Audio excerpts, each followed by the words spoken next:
ഇപ്പോൾ പാലക്കാട് ബി.ജെ.പി പരാജയപ്പെട്ടല്ലോ. അതിനുശേഷം സുരേന്ദ്രനെതിരെ വലിയ വിമർശനമാണ് ഉണ്ടായത്. ഇപ്പോൾ സുരേന്ദ്രപക്ഷം പറയുന്നത് ശോഭാ സുരേന്ദ്രനാണ് ഈ പരാജയത്തിന് കാരണമെന്നും ശോഭാ സുരേന്ദ്രനോടൊപ്പം നിൽക്കുന്ന 18 കൗൺസിലർമാർ, പാലക്കാട്ടെ 18 കൗൺസിലർമാരും അതോടൊപ്പം തന്നെ ശോഭാ സുരേന്ദ്രൻ്റെ ഡ്രൈവർ ഉൾപ്പെടെയുള്ളവർ കണ്ണാടി പഞ്ചായത്തിലും വോട്ടുമറിക്കുന്ന ഒരു സാഹചര്യം ഉണ്ടായതായി ശോഭാ സുരേന്ദ്രനെതിരെ ഈ വിമർശനവുമായി രംഗത്ത് വന്നിരിക്കുകയാണ്. ഇതിൻ്റെ എല്ലാം പിന്നിൽ സുരേന്ദ്രനോടൊപ്പം നിൽക്കുന്ന രഘുനാഥ് എന്ന് പറയുന്ന വ്യക്തിയാണ്. അദ്ദേഹത്തെയും വലിയ രീതിയിൽ ശോഭാ സുരേന്ദ്രനുമായി വലിയ സൗഹൃദത്തിലുള്ള അവിടുത്തെ പ്രാദേശികമായ ഒരു നേതാവ് ശിവരാജൻ എന്തോണ് അദ്ദേഹവും വിമർശിക്കുന്നുണ്ട്.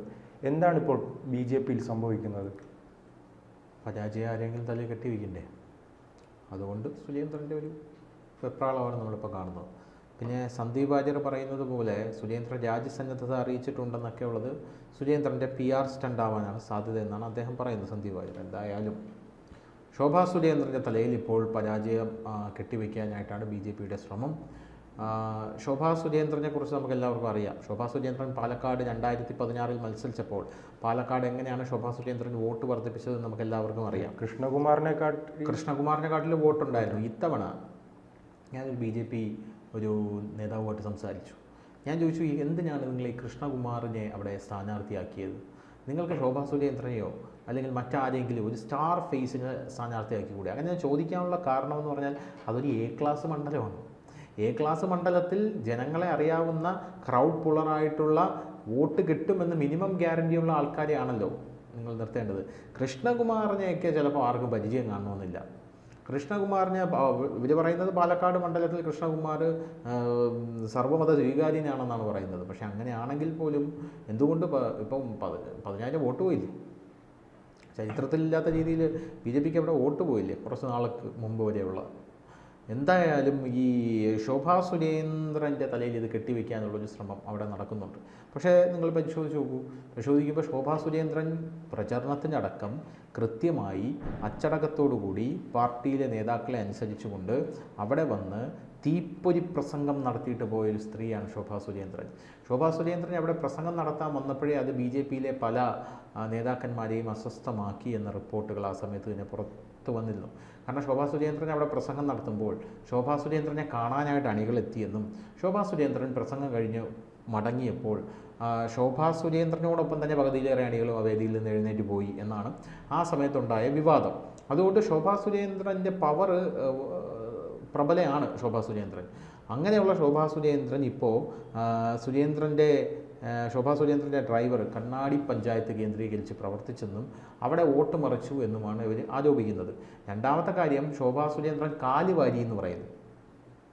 മൂന്നാമത്തെ കാര്യം എന്ന് പറയുന്നത് ശോഭാ സുരേന്ദ്രൻ 18 നഗരസഭാ കൗൺസിലർമാരും സ്വാധീനിച്ചു എന്ന് പറയുന്നു.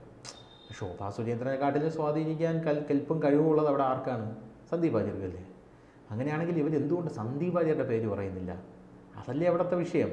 കാരണം നാണക്കേട് അല്ലേ? സുരേന്ദ്രനെ തിരിച്ചടിയാവും. പിന്നെ അത് വളരെ പ്ലാൻഡ് ആയിട്ടാണ് മൂവ് ചെയ്യുന്നത്. അതായത് സന്ദീപ് വാര്യരാണ് ഇതിന് കാരണക്കാരൻ എന്ന് സുരേന്ദ്രന് പറയാൻ നാണക്കേടാണ്. സുരേന്ദ്രൻ അത് വലിയ തിരിച്ചടിയാണ്. ഇത് സന്ദീപ് വാര്യരാണ് ഇതിന് കാരണക്കാരൻ എന്നുള്ള കാര്യത്തിൽ തർക്കമില്ല. സന്ദീപ് വാര്യർ കോൺഗ്രസിനെ വിജയിപ്പിക്കാൻ കച്ചകെട്ടി ഇറങ്ങിയതിനു പിന്നാലെ പാർട്ടിയിലെ അണികളുടെയും പൂർണ്ണമായിട്ടുള്ള അതൃപ്തി പുറത്തു വന്നതാണ് ഈ കാരണം. സന്ദീപ് വാര്യർ പ്രവചിച്ചതുപോലെയാണ് കാര്യങ്ങൾ നടന്നത് എന്ന് നമ്മൾ ആലോചിക്കണം. പറയുന്നത് കേട്ടോ, ഓരോ ബൂത്തിൽ നിന്നും 40-നും 50-നും ഇടയിലുള്ള BJP അണികൾ കോൺഗ്രസിന് വോട്ട് ചെയ്തിട്ടുണ്ട്. അതെ, ഒരു ബൂത്തിൽ. അത് ചെറിയ സംഖ്യയല്ലല്ലോ. അതെ. അപ്പോൾ അങ്ങനെയുള്ളൊരു സാഹചര്യത്തിൽ സന്ദീപ് വാര്യരെ ഒരു ചീള് കേസ് എന്നൊക്കെ വിളിച്ച് വളരെ അപക്വമായ രീതിയിൽ സുരേന്ദ്രൻ പെരുമാറിയ ശേഷം സുരേന്ദ്രന് കിട്ടിയ വലിയ തിരിച്ചടികളിലൊന്നാണിത്. വലിയ തിരിച്ചടി എന്ന് പറയുന്നത് ചിലപ്പോൾ ഇതുവരെ കിട്ടിയതിൽ വലിയൊരു തിരിച്ചടി എന്ന് പറയേണ്ടി വരും. അപ്പോൾ സുരേന്ദ്രൻ ഇപ്പോൾ പ്രതിരോധത്തിലാണ്. സുരേന്ദ്രൻ പ്രതിരോധത്തിലായതുകൊണ്ട് കേന്ദ്രത്തിനോട് എന്ത് പറഞ്ഞ് പിടിച്ചു നിൽക്കും? അതുകൊണ്ടാണ് ശോഭാ സുരേന്ദ്രൻ്റെ പേര് സുരേന്ദ്രനും മറ്റ് BJP പാർട്ടിയിലെ നേതാക്കന്മാരും വലിച്ചടയ്ക്കുന്നതെന്നാണ് ഞാൻ മനസ്സിലാക്കുന്നത്. സുരേന്ദ്രൻ ശോഭാ സുരേന്ദ്രൻ്റെ പേര് മാത്രമല്ല, സ്കൂളിൽ ടീച്ചർ അടിക്കാൻ പിടിക്കുമ്പോൾ പറയുന്നത് ഞാനല്ല ടീച്ചർ കുറ്റം ചെയ്ത റേവനാണ്. അതെ, ആ ലൈൻ തന്നെയാണ്. ഇപ്പോൾ പാലക്കാട് നഗരസഭയിൽ കച്ചവടക്കാർക്കുള്ള യൂസർ ഫീ 300 രൂപയിൽ നിന്ന് 100 രൂപയായി കുറയ്ക്കണമെന്ന ആവശ്യം നഗരസഭ അധ്യക്ഷ തള്ളിക്കളഞ്ഞൊരു സാഹചര്യം ഉണ്ടായിരുന്നു. ഇതും പാർട്ടിക്ക് തിരിച്ചടിയായെന്നും സ്മിതേഷ് മീനാക്ഷി, ദിവ്യ, സാബു എന്നീ കൗൺസിലർമാർ പാർട്ടി സ്ഥാനാർത്ഥിക്കെതിരെ പ്രവർത്തിച്ചതായും സുരേന്ദ്രൻ കേന്ദ്ര നേതൃത്വത്തിന് വിവരം നൽകിയിട്ടുണ്ട്. അതേസമയം മിനിമോളുടെ പേര് എന്താ സുരേന്ദ്രൻ പറയാത്തത്? ഈ മിനിമോൾ എന്ന് പറയുന്ന ഈ കൗൺസിലർക്കെതിരെയാണ് ഏറ്റവും അധികം അവിടെ അണികൾ പ്രതിഷേധിച്ചതും ആരോപണ ശരങ്ങൾ ഉണ്ടായിട്ടുള്ളതും. കൃഷ്ണകുമാറിൻ്റെ ഭാര്യ. ഇവർ രണ്ടുപേരും പാർട്ടിയെ കൈപ്പിടിയിൽ ഒതുക്കി പാലക്കാട് അടക്കി ഭരിക്കുകയാണെന്നും കെ സുരേന്ദ്രൻ കൃഷ്ണകുമാറിനും മിനിമോൾക്കും പാലക്കാട് തീരെഴുതി കൊടുത്തിരിക്കുകയാണെന്നും പാർട്ടിക്കകത്ത് വമ്പൻ വിമർശനങ്ങൾ ഉണ്ടായ സാഹചര്യം ശ്രീധന് അറിയാലോ. അപ്പോൾ അങ്ങനത്തെ സാഹചര്യത്തിൽ മിനിമോൾ എന്ന് പറയുന്ന അവിടെയുള്ള കൗൺസിലറെ എന്തുകൊണ്ട് കെ സുരേന്ദ്രൻ വിമർശിക്കുന്നില്ല? കെ സുരേന്ദ്രൻ ഇപ്പോഴും ഒരു പക്വതയും വന്നിട്ടില്ല. കെ സുരേന്ദ്രൻ വീണ്ടും, ഞാൻ പറയട്ടെ, സന്ദീപ് വാര്യർ ഇറങ്ങിയപ്പോൾ 6 കൗൺസിലർമാർ സന്ദീപ് വാര്യരുടെ കൂടെ ഇറങ്ങാൻ തയ്യാറായി നിന്നു എന്ന വാർത്ത ശ്രദ്ധിച്ചിട്ടുണ്ടായിരിക്കുമല്ലോ. ആ 6 കൗൺസിലർമാരെയും RSS ചർച്ച നടത്തിയാണ് അവിടെ പിടിച്ചു നിർത്തിയതെന്ന് നമുക്ക് എല്ലാവർക്കും അറിയാം. ഇനി പാലക്കാട്, ഇനി അടുത്ത സുരേന്ദ്രന് കിട്ടാൻ പോകുന്ന തിരിച്ചടി എന്ന് പറഞ്ഞാൽ പാലക്കാട് മുനിസിപ്പാലിറ്റി, ആ മുനിസിപ്പാലിറ്റി ഭരണവും കയ്യിൽ നിന്ന് പോകാൻ പോവുകയാണ്. അവിടെ UDF ഭരണത്തിൽ വരും. UDF ഭരണത്തിൽ വരുമെന്ന് പറഞ്ഞ കാര്യത്തിൽ യാതൊരു തർക്കമില്ല. പാലക്കാട് നഗരസഭയിൽ ഇത്തവണ കിട്ടിയ വോട്ട് മാത്രം എടുത്ത് നോക്കിയാൽ നമുക്ക് മനസ്സിലാവും. അത് പോരാത്തതിന് കൗൺസിലർമാർക്കിടയിൽ തന്നെ വലിയ രീതിയിലുള്ള അതൃപ്തിയുണ്ട്. ആ കൗൺസിലർമാർ, കാരണം നമ്മുടെ അബ്ദുൽ കലാം പറയുന്നൊരു കാര്യമുണ്ട്. അതായത് അദ്ദേഹം നമ്മുടെ ISROയുടെ തലപ്പത്ത് എന്തോ ഇരുന്നപ്പോൾ അദ്ദേഹം തൊടുത്തുവിട്ട റോക്കറ്റ് വലിയ രീതിയിൽ പരാജയം സംഭവിച്ചു. ബേ ഓഫ് ബംഗാളിൽ വന്ന് പതിച്ചു. അപ്പോൾ അദ്ദേഹത്തിൻ്റെ ടീം ലീഡ് അദ്ദേഹത്തിനോട് പറഞ്ഞു, നിങ്ങൾ പോകണ്ട, ഞാൻ വാർത്താ സമ്മേളനത്തിന് പൊക്കോളാം എന്ന് പറഞ്ഞു. പിന്നീട് ഈ വിക്ഷേപണം വിജയിച്ചപ്പോൾ ആ ടീം ലീഡ് പറഞ്ഞു, ഞാൻ പോകുന്നില്ല, നിങ്ങൾ പോയി വാർത്താ സമ്മേളനം നടത്തുമെന്ന് പറഞ്ഞു. അതായത് പരാജയം വന്നപ്പോൾ അത് അദ്ദേഹം സ്വയം ഏറ്റെടുത്തു, വിജയം വന്നപ്പോൾ അത് അദ്ദേഹം ടീമിന് നൽകി. ഇതെങ്ങനെ ആയിരിക്കണം ഒരു ടീം ലീഡർ? അല്ലാതെ ഞാൻ പറയട്ടെ, കേരളത്തിൽ BJPക്ക് അങ്ങനെ ഒരു ടീം ലീഡറെ കിട്ടിയാൽ മാത്രമേ BJP രക്ഷപ്പെടൂ. അപ്പോൾ നിങ്ങൾ ചോദിക്കും, ബാക്കിയുള്ള ടീം ലീഡർമാരൊക്കെ അങ്ങനെയാണോ എന്ന്? അവരൊക്കെ പണ്ടേ ഫ്ലറിഷ് ചെയ്ത ആൾക്കാരാണ്. കേരള സംസ്ഥാനം രൂപീകരിച്ച വർഷം ഏതാണ്? ആ വർഷം മുതലേ ഇവിടെ കമ്മ്യൂണിസ്റ്റ് പാർട്ടിയും കോൺഗ്രസ് പാർട്ടിയും അപ്പം മുതലേ പ്രബലരായിട്ട് ഇവിടെ ഉണ്ട്. അവർക്കിവിടെ ഫ്ലറിഷ് ചെയ്യേണ്ട ആവശ്യമൊന്നും വന്നിട്ടില്ല. പക്ഷേ BJP ഇപ്പോൾ കേരളത്തിലേക്ക് ഒരു എൻട്രിക്ക് ഒരു എന്താ പറയുക, ഒരു സാധ്യത നോക്കുമ്പോൾ BJPയുടെ അണികളെയാണ് ആദ്യം കൂടെ നിർത്തേണ്ടത്. രണ്ടാമത് BJPയെ സ്നേഹിക്കുന്നവരെ ആദ്യം കൂടെ നിർത്തണം. അവർക്ക് വേണ്ട കാര്യങ്ങൾ കൊടുത്തു തന്നെ മുന്നോട്ട് പോകും. അവർ ഭരണത്തിലൂടെ അടിത്തറ ഉണ്ടാക്കി കഴിഞ്ഞു. അതെ, അവരുടെ ഭരണത്തിലൂടെ ആനുകൂല്യങ്ങളുണ്ടായി. അതുകൊണ്ട് ജനങ്ങൾ ഇനി എന്ത് ചെയ്താലും അവർക്ക് വോട്ട് ചെയ്യും. ഞാൻ പറയട്ടെ, പിണറായിയൊക്കെ എന്ത് കാണിച്ചാലും ജനങ്ങൾ പിണറായിക്ക് വോട്ട് ചെയ്യുന്നുണ്ടല്ലോ. എന്തോ ഒരു അഴിമതി വന്നു.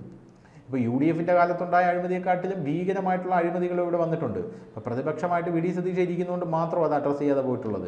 ഈ സ്വർണ്ണക്കടത്ത് വിഷയമൊക്കെ UDF ഇരിക്കുമ്പോഴാണ് ഇവിടെ വന്നിട്ടുള്ളതെങ്കിൽ സ്വപ്നയൊക്കെ ഇന്ന് ആരാണ്? സ്വപ്നയൊക്കെ എന്ന് പറഞ്ഞാൽ ഇന്ന് വലിയ ലെവലിലോട്ട് CPM കൊണ്ട് എത്തിച്ചേനെ. അവിടെ ഇരുത്തി സ്വപ്നയെ ഒരു ചട്ടുകമാക്കി CPM ഈ സർക്കാരിനെ താഴെ ഇറക്കിയേനെ. പൊതുജനങ്ങൾക്ക് റോഡിലിറങ്ങി നടക്കാൻ സാധിക്കുമായിരുന്നു. പൊതുജനങ്ങൾ നടക്കാൻ സാധിക്കില്ല. കാരണം എന്നും ബഹളവും സമരവും.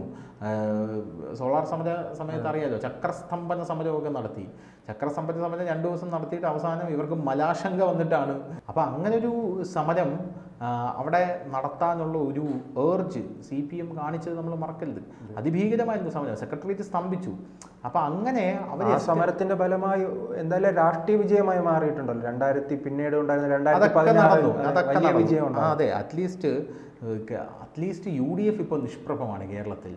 UDF നിഷ്പ്രഭ. കാരണം പ്രതിപക്ഷം ആയിട്ട് UDF ആക്ട് ചെയ്യുന്നില്ല. സുരേന്ദ്രന് ഇതിലും വലിയ സുവർണാവസരം കിട്ടാനില്ല കേരളത്തിൽ. ഞാൻ പറയട്ടെ, തമിഴ്നാട്ടിൽ അണ്ണാമല എങ്ങനെയാണ് ആക്ട് ചെയ്യുന്നത്? അവിടെ DMK ശിഥിലമായി കിടക്കുക, അല്ലെ AADMK ശിഥിലമായി കിടക്കുകയാണ് ജയലളിതയുടെ മരണത്തോടുകൂടി. അപ്പോൾ ആ ഒരു സാഹചര്യത്തിൽ AADMKയുടെ പ്രതിപക്ഷ സ്ഥാനം അണ്ണാമലയെ സ്വയം ഏറ്റെടുത്ത് അദ്ദേഹം അവിടെ എത്ര മന്ത്രിമാരെ രാജിവെപ്പിച്ചു? 3 മന്ത്രിമാരെ രാജിവെപ്പിച്ചു. വിത്ത് സോളിഡ് എവിഡൻസ്. DMK ഫയൽസ് എന്ന് പറഞ്ഞ് അവർ ചെയ്യുന്ന അഴിമതികളെല്ലാം ഒന്നൊന്നായി പുറത്ത് കൊണ്ടുവന്ന് രാജിവെപ്പിക്കുന്ന കാഴ്ച നമ്മൾ കണ്ടതാണ്. അതേ ടെക്നിക്ക് ഇവിടെയും സുരേന്ദ്രൻ അപ്ലൈ ചെയ്യാമായിരുന്നു. കാരണം UDF നിഷ്പ്രഭമായിരിക്കുന്ന സാഹചര്യത്തിൽ VD സതീശന് സഭയിൽ കടന്ന് വളവള സംസാരിക്കാൻ മാത്രമേ അറിയാവൂ. വേറെ ഒരു ഗുണവും VD സതീശനെ കൊണ്ടില്ല. ഇത്രയധികം അഴിമതി ആരോപണങ്ങളും കാര്യങ്ങളും വന്നിട്ട് പോലും UDFന് ഒരു ചലനം പോലും ഇവിടെ ഉണ്ടാക്കാനായിട്ട് സാധിച്ചില്ല. ഇപ്പം മന്ത്രി സജി ചെറിയാൻ ഭരണഘടനയെ അവഹേളിച്ചതിൽ രാജിവെക്കണോ വേണ്ടയോ എന്നുള്ളത് UDFും കൂടെ ചർച്ച ചെയ്തുകൊണ്ടിരിക്കുക. അല്ലാതെ ഇയാൾ രാജിവെച്ച് പുറത്ത് പോകണം, ഞങ്ങൾ അതുവരെ സമരം ചെയ്യുമെന്ന് ആർജവത്തോടു കൂടി പറഞ്ഞ് മുന്നോട്ട് പോയാൽ. അപ്പോൾ ആ ഒരു സ്പേസൊക്കെ കേരളത്തിൽ ഒഴിഞ്ഞു കിടപ്പുണ്ട്. അതിഭീകരം. ജനങ്ങളത് ആഗ്രഹിക്കുന്നുണ്ട്. ജനങ്ങൾക്ക് BJPക്ക് വോട്ട് ചെയ്യാൻ താല്പര്യമുണ്ട്. താല്പര്യമുള്ളത് ജനങ്ങൾ വോട്ട് ചെയ്യാത്തതിൻ്റെ പ്രധാനപ്പെട്ട കാരണം ഇവരുടെ ഈ കെടുകാര്യസ്ഥതയാണ്, ഇവരുടെ ഈ തമ്മിത്തല്ലാണ്, ഇവരുടെ ഇതിനകത്ത് തന്നെ നടക്കുന്ന ഒരു ഉൾപാർട്ടി ജനാധിപത്യ മര്യാദ ഇല്ലായ്മയാണ്. അപ്പോൾ അങ്ങനത്തെ ഒരു സാഹചര്യത്തിൽ അത് അപ്പുറത്ത് നിൽക്കുന്ന പ്രതിപക്ഷവും ഭരണകക്ഷിയും മുതലെടുക്കും BJP-യുടെ. അങ്ങനെ മുതലെടുത്തതിൻ്റെ ഫലമാണ് സന്ദീപ് വാര്യർ കോൺഗ്രസിലേക്ക് പോയത്. അത് വലിയൊരു സർജിക്കൽ സ്ട്രൈക്ക് തന്നെയായിരുന്നു. ഇനി ആരൊക്കെ എന്തൊക്കെ പറഞ്ഞാലും ഇനി അടുത്തത് ശോഭാ സുരേന്ദ്രൻ്റെ മണ്ടയ്ക്ക് കയറാനാണ് പാർട്ടി ശ്രമിച്ചുകൊണ്ടിരിക്കുന്നത്. ശോഭാ സുരേന്ദ്രൻ്റെ മണ്ടയ്ക്ക് കയറി ഇനി പാലക്കാടുള്ള 16 കൗൺസിലർമാരുടെ മണ്ടയ്ക്ക് കയറി അവരെല്ലാവരും ഈ പാർട്ടിയിൽ നിന്നോ അല്ലെങ്കിൽ രാജിവെച്ചോ പുറത്തു പോയി പാലക്കാട് മുനിസിപ്പൽ ഭരണം കൂടെ തകർന്ന് തരിപ്പണമായി സുരേന്ദ്രൻ അവസാനം അടപടലം തേഞ്ഞിരിക്കുന്ന ഒരു സാഹചര്യത്തിലേക്ക് കാര്യങ്ങൾ കൊണ്ടെത്തിക്കേണ്ട ആവശ്യകത എന്താണ്? ഇതിപ്പോഴേ പറഞ്ഞു പരിഹരിക്കാവുന്നതേ ഉള്ളൂ എന്നുള്ളതാണ്. ഇതിനു മുമ്പേ പറഞ്ഞു പരിഹരിക്കാമായിരുന്നു. എല്ലാ തെരഞ്ഞെടുപ്പുകൾ വിജയിക്കുമ്പോഴും ഇവരെന്താണ് പറയുന്നത്? 2 സീറ്റിൽ നിന്ന് വളർന്നു വന്ന പാർട്ടിയാണ്, വോട്ടിംഗ് ശതമാനം വർദ്ധിച്ചു, ഇതിലും ശക്തമായി ഞങ്ങൾ തിരിച്ചു വരും, ഞങ്ങളിതൊക്കെ കണ്ടതാണ്, എത്ര കണ്ടതാണ്. പിന്നെ ഇവരുടെ സിനിമ എടുക്കുന്ന ഒരു ഡയലോഗുണ്ട്, ഏറ്റവും കൂടുതൽ രാജ്യത്ത് തോറ്റു കിടന്ന പാർട്ടി ഏതാ? BJP. അതാണ് ഞങ്ങളുടെ പ്രചോദനം. തോറ്റു കിടന്ന പാർട്ടി എന്ന് പറഞ്ഞാൽ ജയിക്കാനുള്ള പ്രചോദനമാവണം, വീണ്ടും തോക്കാനുള്ള പ്രചോദനമായിട്ട് അത് എടുക്കരുത് ദയവ് ചെയ്ത്. അതുകൊണ്ട് നിങ്ങൾ ജയിക്കാനുള്ള പ്രചോദനമായിട്ട് എടുക്കും. അത് അങ്ങനെ വിജയിച്ച് കയറാനായിട്ട് ശ്രമിക്കൂ, ഇല്ലെങ്കിൽ നിങ്ങളുടെ കാര്യം ഗോപി. കൂടുതൽ വാർത്തകളും വിശേഷങ്ങളും നിങ്ങളിലേക്ക് എത്താൻ ABC മലയാളം സബ്സ്ക്രൈബ് ചെയ്യുക, ബെൽ ബട്ടണും അമർത്തുക.